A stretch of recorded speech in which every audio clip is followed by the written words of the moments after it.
Balik na pod mi mga lods.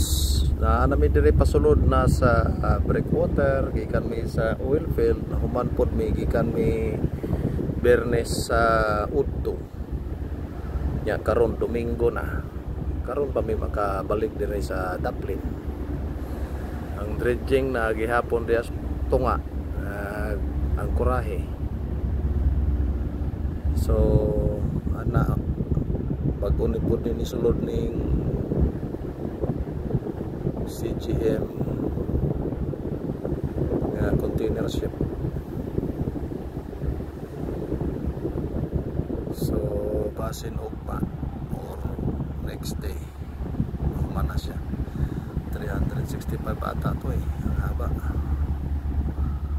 Linaw sulod sa breakwater, walay balod.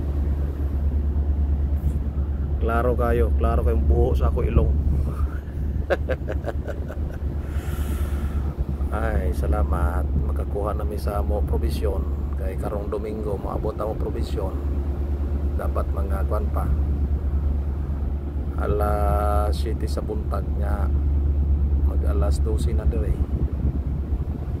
Sige. Kita-kits ta uli.